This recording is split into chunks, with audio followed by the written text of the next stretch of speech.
Oi, pessoal, tudo bem?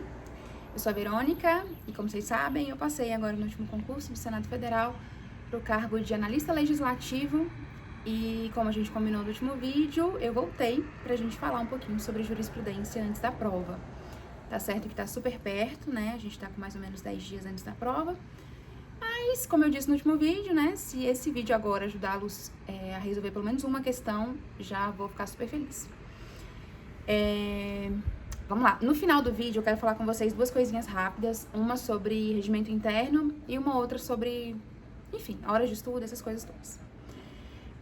Vamos começar. Eu, antes de falar sobre isso, quero dizer pra vocês que eu não sou formada em Direito, vocês sabem, eu sou arquiteta, e aqui eu vou contar pra vocês coisas que eu fiz pra estudar essa matéria, não sendo formada em Direito. Então, se eu falar alguma grande bobagem, vocês relevem ou deixem aqui nos comentários, me corrijam, por favor. Esse vídeo não tem o intuito de ensiná-los direito constitucional e administrativo, porque eu não sou a melhor pessoa para isso. Eu sou apenas uma pessoa que passou num concurso e eu vou mostrar para vocês como foi que eu fiz para estudar esses assuntos. E eu quero mostrar para vocês também o Buscador de Zero Direito, que foi o site, né, a plataforma que eu usei para estudar jurisprudência. Então, esse vídeo vai ser dividido em duas partes. Na primeira eu conto pra vocês como é que eu fiz e na segunda eu vou mostrar na prática como é que o site funciona, enfim. E dá super tempo, eu acho que 10 dias dá tempo sim da gente passar pela matéria, ler ali os principais julgados e ir pra prova com uma bagagenzinha razoável e acertar algumas questões. Então vamos lá. A gente vai focar mais nesse vídeo na jurisprudência relacionada a direito constitucional, porque eu acho que é mais fácil de estudar. E aí, a parte de jurisprudência relacionada a direito administrativo, vocês vão ver como é que a gente faz, né, no buscador, que eu acho que é uma grande memorização. Lógico que tem muita coisa que a gente assimila, mas eu acho que a gente precisa mais decorar do que aprender. Constitucional, não. Para direito constitucional, eu acho que a gente consegue associar bem com a matéria que a FGV mais gosta de cobrar, que é repartição de competências. A gente tem que estar com repartição de competências do artigo 21 ao 25 da Constituição, absolutamente na ponta da língua, de preferência memorizado. Então, a gente tem que estar com aquela tabela, essa tabela aqui, que eu fiz assim grosseiramente, muito bem memorizada. As competências administrativas, materiais e as competências legislativas, que para mim são as mais importantes. Então, a gente vai dividir as competências materiais ou administrativas em duas, que são as competências exclusivas da União, que estão no artigo 21, e as competências comuns entre União, Estado, DF e município, que estão no artigo 23. Para mim, são as menos importantes. As mais importantes, principalmente para a gente que vai fazer uma prova, vocês que vão fazer uma prova legislativa, é muito importante saber as competências privativas da União. Meu Deus do céu, gente, tem que saber ali aquele capacete de PM, direito civil, direito processual, agrário, eleitoral, enfim, aquele mnemônicozinho que a gente já cansou de estudar, tem que saber. E aqueles outros artigos também. E as competências concorrentes entre a União e os estados, e o DF, né? E aquelas particularidades ali, daqueles parágrafozinhos relacionados aos artigos 22 e 24. Então, ali no 22, os artigos relacionados, os parágrafos relacionados ao artigo 22, que são aqueles, deixa eu colar aqui, gente, que são aqueles, os 3 requisitos dos parágrafos, né, que a Constituição elenca, que é o artigo formal, que é a possibilidade de lei complementar delegar, passar ali para os estados, a União passar para os estados a competência legislativa privativa por lei complementar aos estados e ao DF, por um quesito de isonomia, né? Não pode, o STF tem um julgado sobre isso também, não pode a União passar para um único estado, tipo, o Alagoas tem condição de legislar sobre tal coisa, mas o Acre não pode. Se passou para um estado, tem que passar para todos. O requisito formal, lei complementar, requisito material, só norma específica, não pode delegar tudo, tipo, meu filho vai e legisla sobre tudo. Não, tem que ser coisas específicas, né? E o implícito, que é esse que eu falei da isonomia. Só uma coisinha que eu não falei no começo do vídeo, esse vídeo ele tá sendo inspirado numa dica da Ruth, que ela deixou pra gente no comentário do último vídeo, dizendo: Verônica, quando você tiver um bloqueio intelectual, que eu falei com vocês, né, que eu tava tendo um bloqueio criativo. Tô tendo ainda. Ela falou, liga a câmera e grava. Esse vídeo tá sendo isso, tá, gente? Ele não foi ensaiado, eu tô aqui apenas falando. Então, mais uma vez, se ficar alguma coisa muito grosseira, muito tosca, vocês coloquem nos comentários aqui. Eu estudei essa matéria tem muito tempo, então são coisas que eu ainda lembro, mas não significa que tá certo. Então, por favor. Tá, aí isso são as competências privativas da União, né? A gente tem que saber, tem que ter certeza desses 3 requisitos e que eles estão intimamente relacionados ao artigo 22. Então, assim, esses 3 requisitos, o formal, o material e o implícito. Formal é a lei complementar, o material é a norma específica, o implícito é a isonomia entre os estados. Eles estão intimamente ligados à competência privativa da União, artigo 22. A gente não pode, de jeito nenhum, confundir. E a gente tem as características do artigo 24, que são as competências concorrentes entre estados e Distrito Federal. Principalmente saber que não existe competência concorrente, essa carinha do artigo 22 não abarca os municípios. Eu vou colocar aqui embaixo no Google Drive essa tabelinha que é a que eu uso, acho que eu já mostrei pra vocês, né? Aqui, tá vendo? Aqui eu coloco aquela distribuição das privativas e das materiais, das legislativas. Isso aqui é um gráfico de pizza que eu aprendi com o professor Gabriel Denzer. E aqui tem algumas coisinhas, se vocês quiserem ainda pausar o vídeo e... Umas coisinhas que eu acho legal da gente aprender sobre repartição de competências. Mas assim, pra mim agora é basicamente decorar aqueles incisozinhos, né, do que cada coisa faz, o que a União faz, o que os estados com a União concorrentemente fazem. E, como eu disse pra vocês, essa é a matéria que a FGV mais cobra. Então, a gente tem que ir pra prova sabendo tanto as matérias, quanto esses parágrafozinhos do final. Esses parágrafozinhos do final, gente, são absolutamente importantes. Na competência concorrente... Enfim, não tem aqui. Mas tem os parágrafozinhos também da competência concorrente do artigo 24 que a gente tem que saber. No artigo 25, a gente tem as competências dos estados e do DF, que é aquela parte do gás canalizado, que não pode por medida provisória, concessão, né, de gás canalizado. E a parte das regiões, instituição de região metropolitana, microrregião e aglomeração urbana. Essa parte do artigo 25, parágrafo 2º, foi cobrado, acho que umas 5, 6 vezes nesses últimos anos, nesses últimos 3, 4 anos. Então, tem que saber demais essa parte, fazer questão, né, essas mais recentes, pra ver como é que ela tá cobrando. Tem um julgado sobre isso, que tá sendo muito cobrado, eu acho que eu vou até ler com vocês aqui agora. Então, tem que saber do artigo 21 ao artigo 26. É bom saber também as competências municipais, aquela parte ali de interesse local, né? Saber que as repartições de competências constitucionais, elas são regidas também por 2 princípios, que é o princípio da subsidiariedade, que é aquele que fala que se um ente pequeno, né, se, por exemplo, o município, consegue legislar sobre um assunto de uma forma célere, eficiente, eficaz, enfim, consegue resolver aquele BO ali, não cabe ao Estado resolver aquilo. Cabe ao município, justamente porque ele está próximo do problema. Então, esse é o princípio da subsidiariedade. E tem o princípio do interesse... Eu vou colocar aqui na descrição, eu não lembro direito o nome.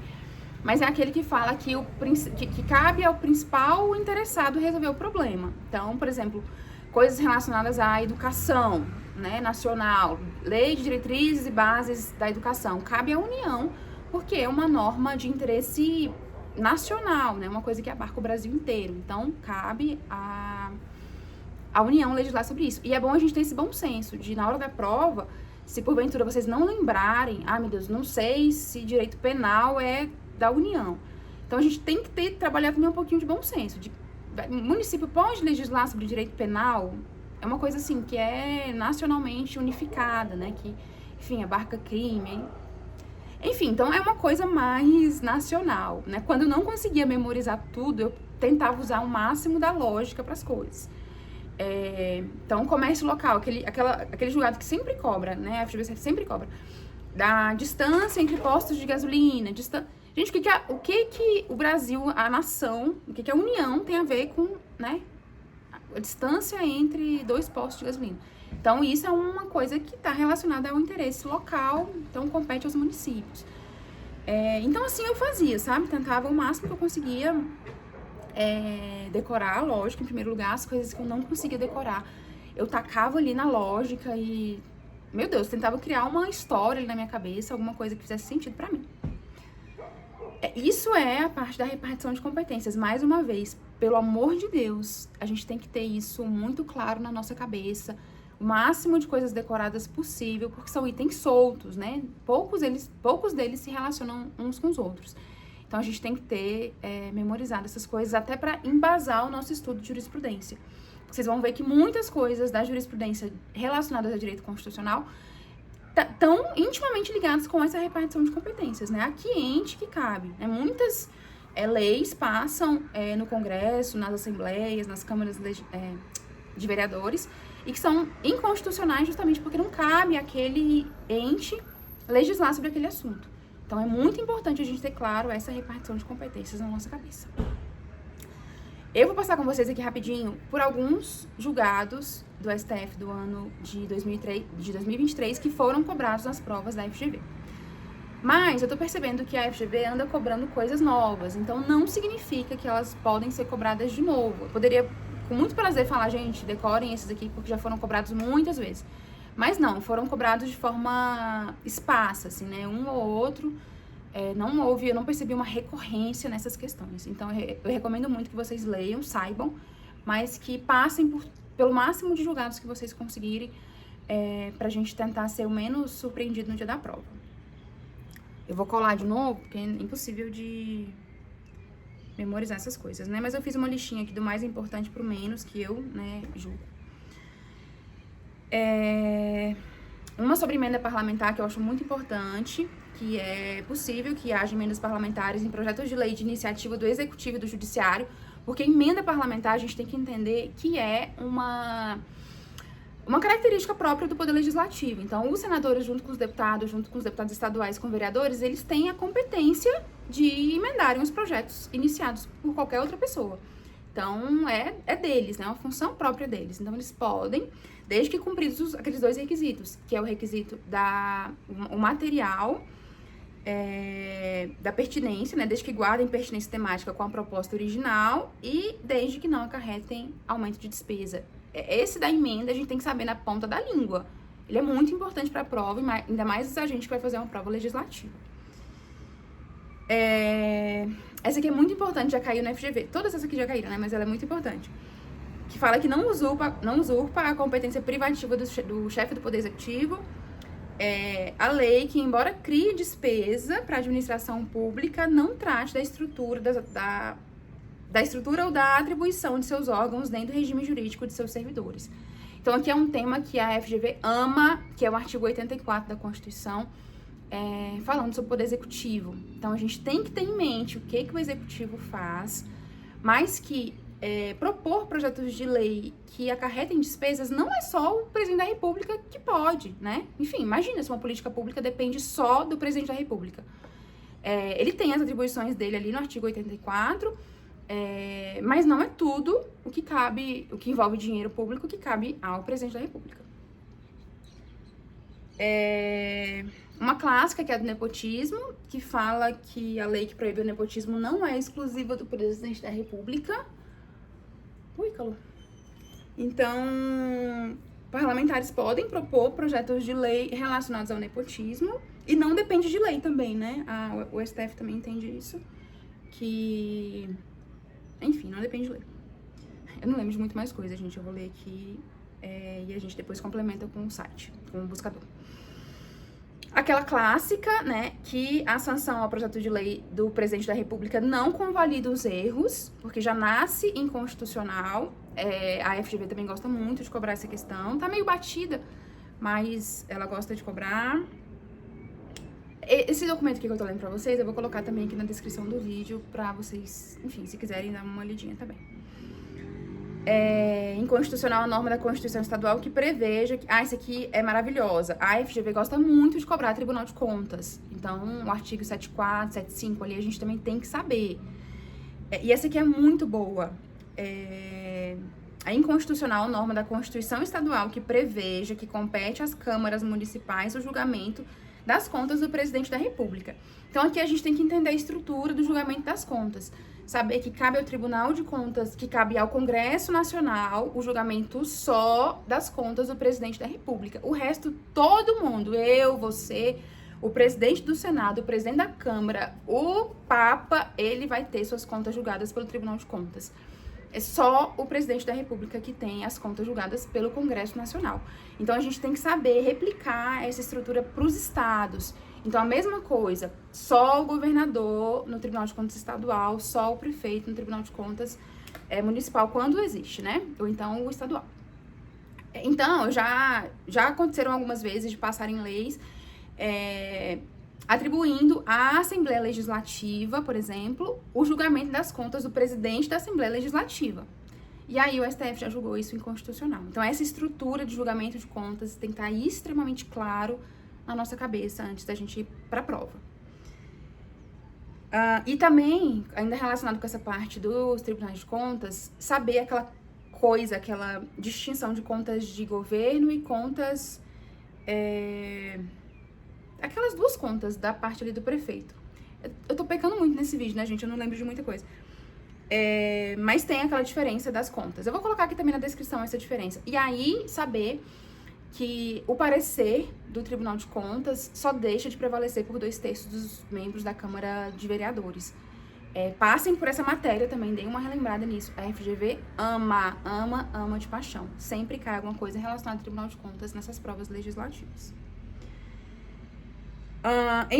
Aqui é o próximo, né? Em linha de princípio, admite-se que os estados editem normas mais protetivas ao meio ambiente. Meio ambiente é uma coisa que a gente tem que pensar. Tá ali o meio ambiente, né? Então, normas que protegem o meio ambiente, que zelem pelo meio ambiente, faz parte daquela competência comum entre todos os entes. Pô, tá zelando pelo meio ambiente. Vai ser só a União? Vai ser só o município? Lógico que não. Então, todos os entes podem legislar acerca de matérias relacionadas à proteção do meio ambiente. Mas se for restrição, tem até um julgado que fala que medida provisória não pode restringir a proteção a espaços ecologicamente protegidos. Porque, né, gente, pela lógica, imagina se alguém edita um MP, que já começa a vigorar logo no mesmo dia, diminuindo a proteção de uma zona ali, de um APP, de alguma coisa assim. Então, se for para ampliar, maravilhoso, todo mundo pode. Se for para restringir, não. Então, é isso aqui que o julgado fala. Em linha de princípio, admite-se que os estados editem normas mais protetivas ao meio ambiente, com fundamento em suas peculiaridades regionais e preponderância de interesses, conforme o caso. Por outro lado, é inadmissível que no exercício de competência complementar residual, os estados-membros e o DF formulem disciplina que acaba por afastar a aplicação de normas federais de caráter geral. Então, ampliar pode, restringir nem sempre.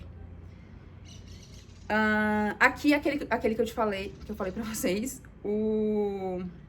sobre artigo 25, as competências dos estados com relação às regiões, né? Os estados poderão, mediante lei complementar, instituir regiões metropolitanas, aglomerações urbanas e micro-regiões, que é o parágrafo do artigo 25, constituídas por agrupamentos de municípios limítrofes para integrar a organização, o planejamento e a execução de funções públicas de interesse comum. Esse julgado foi cobrado mais de 5 vezes nesses últimos anos, então passem por ele antes de irem para a prova. Vou colocar ele bonito aqui também na descrição do vídeo, com o restinho que eu colei aqui. Aqui é da medida provisória. Gente, leiam também a jurisprudência relacionada à medida provisória, que a FGV também ama cobrar. Não pode cobrar nas específicas, mas a gente tem 10 questões de direito constitucional. Então, para vir cobrando processo legislativo, medida provisória, é daqui para ali. Então, tem que saber. As medidas provisórias não podem veicular normas que alterem espaços territoriais, especialmente protegidos, sob pena de ofensa ao artigo 225, inciso 3. Aquele que eu falei com vocês agora, né? É inconstitucional por violar a competência privativa da União para legislar sobre diretrizes... Diretrizes e bases da educação, tudo que for relacionado à educação de uma forma geral, não cabe aos estados, cabe à União por sua competência privativa. Então, eu já vi cobrar ideologia de gênero e linguagem neutra, perguntando se os estados podem legislar sobre isso. E não podem, porque isso é uma coisa nacional. Imagina se uma escola aqui no DF e a outra escola lá no Rio Grande do Sul falam sobre coisas diferentes. Que uma pode falar sobre linguagem de gênero, a outra não pode. Vira uma bagunça só. Então, coisas relacionadas à educação é privativo da União. Tô falando coisas aleatórias aqui, né? Porque vocês sabem disso já. Mas enfim, nunca é demais. Ideologia de gênero, linguagem neutra. O município é competente para legislar sobre meio ambiente, aquilo que eu falei com vocês, com a União e o Estado, no limite do seu interesse local e desde que tal regramento seja harmônico com a disciplina estabelecida pelos demais entes federados. Essa é uma matéria também que cai bastante, coisas relacionadas ao meio ambiente. Essa aqui cai demais, é uma muito boa. Súmula vinculante 46, a definição dos crimes de responsabilidade e o estabelecimento das respectivas normas de processo e julgamento são da competência privativa da União. Eu já vi cobrar demais também, e isso é um tema bem relacionadinho ali com a nossa prova. Então, se vier cobrando, a gente tem que saber. Está relacionado com direito penal e processo penal, né, que são matérias afetas à competência privativa da União. É inconstitucional por violação ao princípio da simetria e à competência privativa da União para legislar sobre o tema, normas da Constituição Estadual que ampliam... essa aqui é muito boa. Que amplia o rol de autoridades sujeitas à fiscalização direta pelo Poder Legislativo. Essa fiscalização do Poder Legislativo, as pessoas, as autoridades do Poder Executivo, do Poder Judiciário, enfim, elas estão em rol taxativo explicadas na Constituição. Então, na Constituição Federal, né? Então, a Constituição Estadual, ela não pode ampliar e falar que o fulano vai ser, a partir de hoje, supervisionado, enfim, pelo Estado, por quem quer que seja, pela Assembleia Legislativa. Não pode. O rol é taxativo na Constituição e tem que, por simetria, ser replicado na Constituição Estadual. Então, as mesmas autoridades que são regulamentadas, sujeitas à fiscalização. Esse vídeo tá uma bagunça, né? Sujeitos à fiscalização pelo Poder Legislativo são os mesmos do Estado, dos municípios. Então, tem que obedecer. É igual o processo legislativo. Tem que obedecer à simetria. As mesmas coisas da União são replicadas aos Estados e aos municípios. Não há necessidade de prévia autorização da Assembleia Legislativa para que o STJ receba denúncia ou queixa e instaure a ação penal contra o governador de Estado por crime de responsabilidade. Essa também é muito boa, também relacionada a crime de responsabilidade e que tem, sei lá, chances de cair, porque, enfim, relacionada ao Poder Legislativo também. É vedada a legislação estadual submeterá à aprovação prévia da Assembleia Legislativa a nomeação de dirigente. Essa que cai direto também, coisa relacionada à autarquia, fundação pública, empresa pública, sempre cai. Também tem um pouquinho de direito administrativo, né? Então, tem que saber. Voltando, é vedada a legislação estadual submeterá à aprovação prévia da Assembleia Legislativa a nomeação de dirigentes de autarquias, fundações públicas, presidentes de empresas de economia mista, interventores de município, bem como os titulares da Defensoria Pública e Procuradoria-Geral do DF, por afronta à separação dos poderes. Tá, esse aqui é de MP. Esse aqui é ótimo. O parlamentar, na condição de cidadão, pode exercer plenamente seu direito fundamental de acesso à informação de interesse pessoal ou coletivo nos termos do artigo 5º. Isso aqui foi um BO que rolou, né? Que acho que um deputado entrou com esse pedido de informação de caráter pessoal e aí ele foi negado porque falavam que ele tinha que passar, esse pedido tinha que passar pelo presidente da casa antes. E aí o STF decidiu que não precisa porque ele, antes de ser parlamentar, ele é um cidadão que tem o direito a informações públicas. Então esse é um julgado que a gente tem que saber também, né? Vai que cai. O Tribunal de Contas da União, órgão sem função jurisdicional, essa aqui é nova, o Tribunal de Contas não pode declarar a inconstitucionalidade de lei federal com efeitos erga omnes e vinculantes no âmbito de toda a administração pública. Antigamente tinha uma súmula dizendo que o Tribunal de Contas podia, né, mas ele não pode mais. Já vi sendo cobrado também. Eu acho difícil cobrarem isso agora, mas, enfim. Se cobrar, a gente sabe que não pode mais.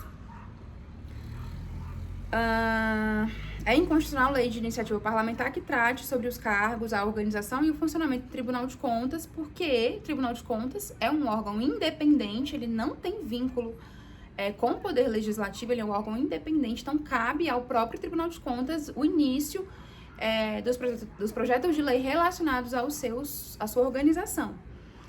É a própria Corte de Contas quem tem competência reservada para deflagrar o processo legislativo que trate sobre essa matéria. Importantíssimo. Primeiro, porque fala sobre processo legislativo.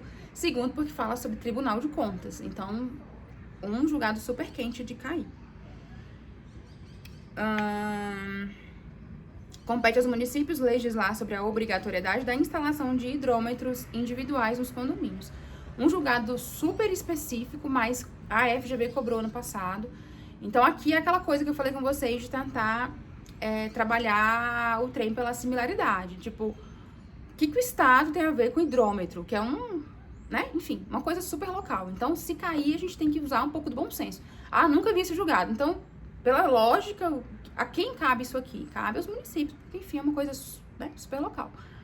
Então, é um julgado muito específico, mas que ajuda a gente também a pensar em outros que possam ser cobrados tão restritos quanto, né? Julgado sobre aquela parte da administração pública, artigo 37 da Constituição em diante, muito, muito importante a gente ler. A FGV adora. Coisa relacionada à aposentadoria, à previdência privada, a diferença de previdência privada e a complementar não, e a geral, sempre cai alguma coisa sobre aquilo. Então, assim, lendo um pouquinho, falando um pouquinho sobre as coisas de administrativo, se eu fosse estudar jurisprudência relacionada a essa matéria, eu iria nessa parte ali da 8.112, servidor público, administração pública, ela adora.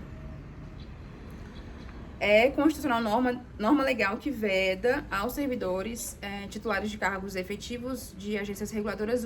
Esse aqui caiu esses dias. O exercício de outra atividade profissional, inclusive gestão operacional de empresas e direção político-partidária. Essa é uma questão até que o professor Herbert Almeida estava comentando esses dias no Instagram dele, que eu recomendo muito vocês olharem as coisas que ele fala, eu acho ele fantástico. Ele tem vídeos aqui no YouTube também, junto com a Nelma Fontana, sobre jurisprudência. E não é aquele curso pago, tem uns vídeos que são de graça, que eu acho muito bom de vocês verem. Tá ali indo pra cama dormir, tá final de semana na rede, dá uma assistida nesses vídeos, eu acho muito bom, ele tem uma dinâmica muito boa. Igual aquilo que eu falei pra vocês, da parte da percepção simultânea, da parte da aposentadoria, servidores aposentados. Tem que saber sobre o teto, né, do recebimento dos aposentados, se pode acumular, se não pode. Percepção de proventos dos aposentados, acumulação de cargos, gente, pelo amor de Deus. Tem nem o que dizer, a acumulação de cargos sempre cai. Então tem que saber ali os julgados relacionados à acumulação de cargos. Aqui, ó, nos casos autorizados constitucionalmente de acumulação de cargos, empregos e funções, a incidência do artigo 37, inciso 11 da Constituição pressupõe consideração de que cada um dos vínculos formalizados afasta a observância do teto remuneratório. Então, tem ali o teto. Cada um tem o abate-teto de cada um, não é a somatória dos dois. Enfim, dá uma lidinha sobre isso também. Essa aqui sempre cai. O não encaminhamento de projetos de lei de revisão anual dos vencimentos dos servidores públicos previsto no artigo 10º, no inciso 10 do artigo 37, não gera direito subjetivo à indenização. Já vi cobrar umas 30 mil vezes essa questão. Perguntando se gera indenização e se o Poder Executivo é obrigado a fundamentar o porquê que ele não mandou. Sim, ele é obrigado. Aqui continua, ó. Deve o Poder Executivo, no entanto, se pronunciar de forma fundamentada acerca das razões pelas quais não propôs a revisão. Essas duas coisinhas sobre revisão anual tem que estar na ponta da língua. É inconstitucional lei estadual que estabeleça que a venda... Isso aqui eu vou pular. É uma de Salmarinho, mas muito específica também, que fala sobre direito comercial. Essa aqui é boa. É inconstitucional por violação aos princípios da simetria e da autonomia dos entes federados, norma de Constituição Estadual que prevê hipóteses de intervenção do Estado no município. Intervenção, gente, tá tudo na Constituição. Não pode ali também a Constituição Estadual definir novas intervenções. Fora das que são taxativamente elencadas no artigo 35 da Constituição. Intervenção federal caiu na prova do Senado. Tem que também estar ali o máximo que vocês conseguirem decorado.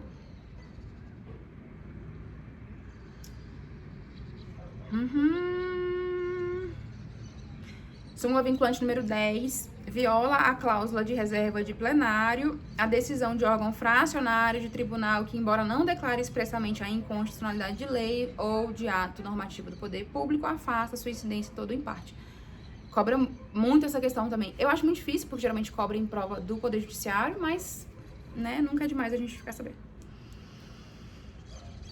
Uma relacionada a direitos políticos, que é a súmula vinculante 18 do STF, muito importante também, que fala que a dissolução da sociedade ou do vínculo conjugal, o divórcio, né, a separação, no curso do mandato não afasta a inelegibilidade prevista no parágrafo 7º do artigo 14 da Constituição Federal. A morte, sim. A separação, não. Essa diferença é importante saber. Saber também, nessa parte de direito político, que o grau de parentesco é o segundo grau, diferente do nepotismo, que é a súmula de vinculante 17, que é terceiro grau. Por último, é constitucional a Lei de Proteção Animal, que, a fim de resguardar a liberdade religiosa, essa aqui é meio, né? Permite o sacrifício ritual de animais em cultos religiosos de matriz africana. Polêmica essa, né? Mas, enfim, a gente não tem que dar a nossa opinião, a gente tem apenas que decorar as coisas que o STF julga. Bem, esses foram os julgados que eu separei pra falar aqui com vocês. Ficou uma coisa meio atribulada, mas o importante é vocês saberem. Eu vou passar com vocês agora rapidinho, vou mostrar pra vocês como é que eu faço pra estudar a jurisprudência no buscador Dizer o Direito. E daqui a pouquinho eu volto pra falar com vocês aquelas duas coisinhas que eu fiquei de falar no começo do vídeo. Peraí.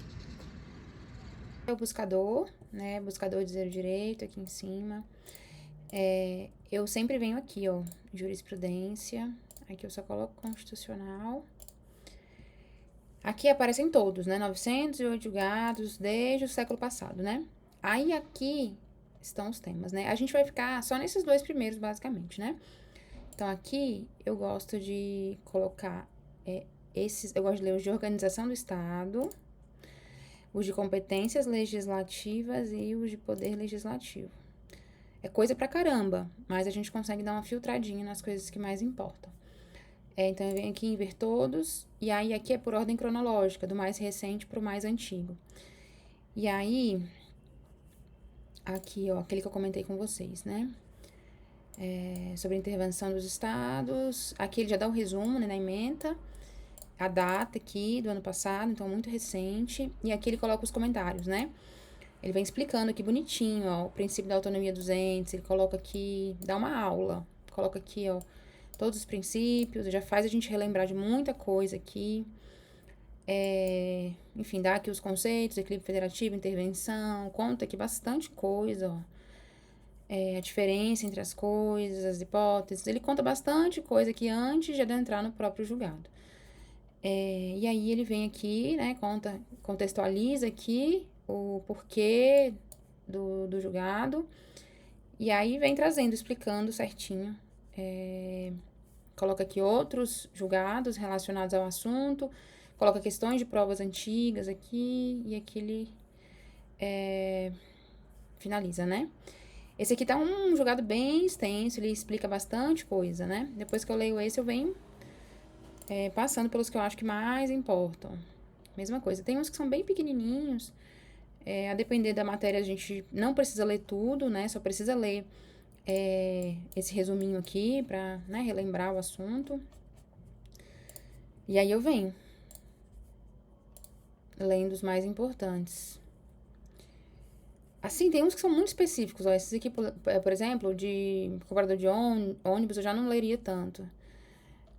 Cadastro de pessoas que usam. Aqui a gente já dá uma passada boa, né? Ele já coloca aquela ementazinha, aquele resuminho aqui, junto com o título, então a gente já consegue ver mais ou menos o que mais importa. Tá vendo que é bem específico? Ó, estágio supervisionado nesse aqui, caixas postais comunitárias. licenciamento ambiental, tá? Esses aqui, assim, não sei se tem tanta relevância assim, né? Se tiver tempo a gente lê, senão a gente vai para os mais importantes.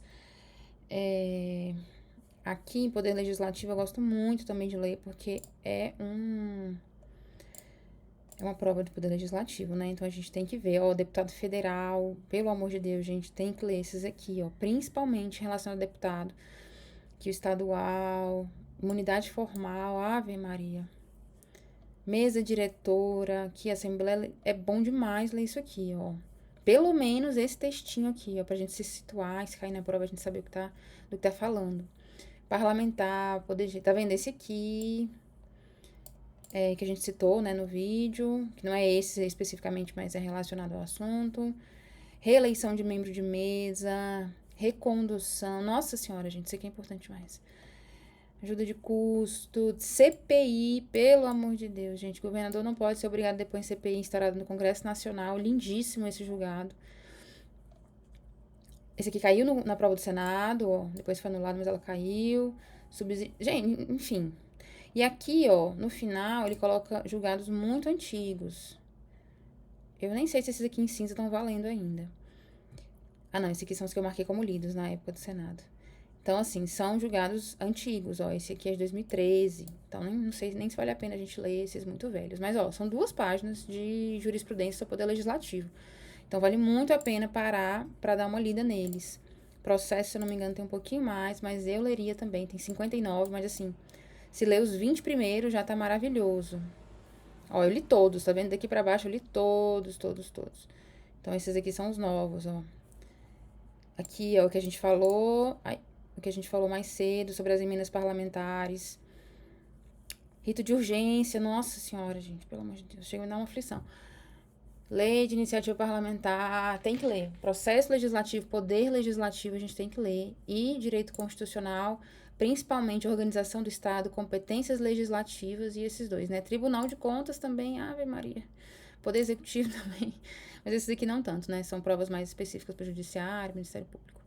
E aqui, o de direito administrativo também. A depender do assunto, é bom ler também. Ó, esse aqui muito importante. Os relacionados ao Tribunal de Contas são muito importantes. Esse aqui já foi cobrado também, sobre greve. E tem aqueles que são muito específicos, né? De leis que não vão ser cobradas pra gente. Então, a gente pula. Banco Central, aqui também já não leria, dá uma pulada. Ou então, a gente pode também pesquisar aqui pelos títulos, né? Aqui a gente vai passando de um por um. Aqui, em direito administrativo, eu prefiro ver todos de uma vez só. Porque, enfim, aqui a maioria cai pra gente, né? Só esses últimos aqui. Eu acho que, na verdade, que tudo, né? Esse militar aqui não, mas a grande maioria tá no edital. Então, eu passaria aqui lendo, pelo menos aqui assim, os de direito administrativo. Esse aqui foram os que eu li. Ó, Lei 9.784, muito importante. Enfim, é assim que eu faço. Dou uma lidinha nos mais importantes, eu leio o máximo que eu consigo. Mas tem alguns que são... Esse aqui não, mas tem alguns que são bem curtinhos. Que a gente não precisa entrar demais. Deixa eu ver se tem um... Esse aqui eu acho que é maiorzinho. Aqui ele conta a história, ó, do Tribunal de Contas... de como era o entendimento antes, né, do STF, ele coloca as questões de prova. Ah, e é maravilhoso. A diferença aqui, antes e depois. Enfim, esse aqui é o Buscador, sou apaixonada por ele, eu acho ele excelente para auxiliar a gente no nosso estudo. Pronto. É assim que eu estudo jurisprudência. O Buscador é uma plataforma paga, mas eu ainda acho que vale a pena, porque, igual eu falei, ela, além de trazer os julgados pra gente, tem a explicação das coisas, né? Tem ali o contexto, os conceitos, as definições, classificação. Ele traz os julgados antigos, faz uma correspondência entre os assuntos, que eu acho maravilhoso pra gente memorizar pro dia da prova. Eu gosto demais do site. Sobre regimento, que eu fiquei de falar com vocês, a gente tá com 10 dias pra prova, né? 10, um pouquinho, não sei, por aí, né? O que eu faria agora, se vocês estudam pelo Anki, lógico, o que eu faria agora nesses últimos 10 dias? Eu tava comentando isso com um colega, que vai começar agora regimento para o cargo de consultor. E aí ele me pediu minha opinião. O que eu faria agora, independente do cargo que eu fosse fazer? Eu não sei se vocês usam o meu Anki. No meu Anki eu tenho os cards que eu criei, do começo ao fim, eu trouxe o regimento inteiro. E tem, junto com os meus, os cards do professor Gabriel Denzer, que lá atrás, pré-edital, ou enfim, lá atrás, né? Eu achei que eram legais a gente colocar pra, enfim, fortalecer um pouquinho o nosso estudo, nosso aprendizado. Só que agora, o que eu acho? Os cards do professor Gabriel, eles estão entrando em minúcias, em coisas muito detalhadas, que eu acho que não vale mais a pena a gente adentrar agora por falta de tempo. O que eu faria, Verônica? No estudo do regimento, eu suspenderia ou excluiria. Eu excluiria logo porque esse é um material que a gente não vai voltar mais, né? Prova pra Câmara agora vai ser só daqui a 10 anos. Então, eu excluiria todos os cards do professor Gabriel e ficaria só com os que eu fiz, porque são cards que abarcam todo o regimento e são mais gerais, né? Tem ali a pergunta e já tem logo... Eu coloco ali os incisos já pra gente memorizar de uma forma mais rápida e mais genérica, assim, já pra abarcar o material todo, o regimento todo. Isso no Anki. Se eu não for estudar o Anki, eu pegaria aquele caderno de questões que eu criei em PDF e faria ele do começo ao fim, rapidão, pelo menos uma vez até a prova, que é pra eu ter certeza de que eu passei por todo o regimento e ter uma visão global. Porque quando a gente imprime o PDF, a gente tem uma coisa que o Anki não dá, né? Porque o Anki é card por card, ali você não tem uma visão geral, genérica, tudo, de todo o material. Então, eu imprimiria esses PDFs, abriria ali pra ver onde é que eu tô errando, quais foram os que eu marquei errado, e daí voltar certinho ali no inciso do regimento, na parte do regimento que fala sobre aquilo, e visualizar quais são os meus maiores erros. Então, suspenderia os cards, eu excluiria os cards do Gabriel Denzer, ele faria só os que eu fiz, não porque eles estão perfeitos, não estão, mas porque eles são mais genéricos, eles abarcam o assunto de uma forma mais ampla e menos detalhada, né, que eu acho que não vai ser cobrado tanto detalhe assim. Ou faria o PDF, o caderno de questões em PDF. Mais uma coisinha, eu vou fazer um merchan rápido, gente. Eu apoio muito o uso do Anki nesse final de concurso, muito, muito mesmo. Como eu disse pra vocês, foi o Anki que salvou o meu estudo pro Senado. E na véspera do concurso, faltando 10 dias, 15 dias, eu fiquei basicamente só no Anki. Eu fiquei assim, eu passava 5, 6 horas só no Anki. Então, pra lei, pra regimento e pra teoria, pras coisas mais decorebas que a gente precisa decorar, o Anki é fantástico. Enfim, vocês sabem que eu sou super fã. Mas assim, pra essa véspera de prova, ele consegue ser melhor ainda. Porque tem uma refinada boa no nosso estudo. A segunda coisa que eu queria falar com vocês é uma coisinha simples. Um colega meu tava falando comigo esses dias de que continua estudando uma média de 7 horas por dia, todos os dias, de domingo a domingo. Primeiro que domingo é dia do Senhor. De domingo a domingo não tem como mais. E aí ele falou o seguinte, ele falou, Verônica, eu estudo de domingo a domingo, mas eu continuo muito inseguro. E o que eu falei pra ele? Eu acho que a insegurança é justamente porque vocês estão estudando de domingo a domingo. Quando a gente não para pra descansar a cabeça da gente, a gente não tem tempo de refletir sobre as coisas que a gente tá fazendo. A gente tá ali no modo automático, estudando. E esse estudo ininterrupto, ele arrebenta com a nossa confiança.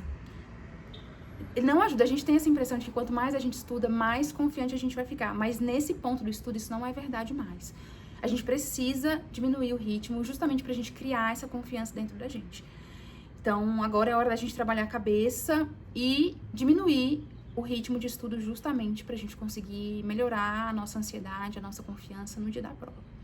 Falei com vocês sobre isso no último vídeo, vou falar sobre isso no próximo vídeo. O próximo vídeo a gente fala sobre a prova, o dia da prova. Eu quero gravar esse vídeo bem pertinho, acho que na sexta antes da prova. A prova vai ser domingo.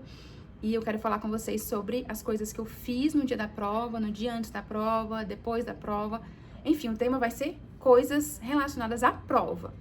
E provavelmente vai ser o último vídeo, provavelmente não, né? Vai ser o último vídeo, porque a gente não tem mais tempo, sobre o concurso da Câmara dos Deputados. E nesse vídeo a gente, enfim, fala coisas relevantes sobre o dia da prova. É isso, eu vou pedir pra vocês deixarem aqui embaixo nos comentários as coisas que vocês acham que são importantes da gente comentar nessa pré-prova, relacionadas à jurisprudência, a regimento, a conhecimentos específicos. Enfim, vou deixar aberto aqui pra vocês falarem o que vocês quiserem, também relacionado à prova, que daí eu vou ler todos os comentários. Eu ainda não respondi todos, mas eu vou responder. E eu vou ler todos os comentários desse vídeo, vou trazer essas questões pro próximo. Agora é a hora da gente se ajudar também mais uma vez. Deixem um like de vocês nesse vídeo doido. Eu sei que foi um vídeo louco, maluco.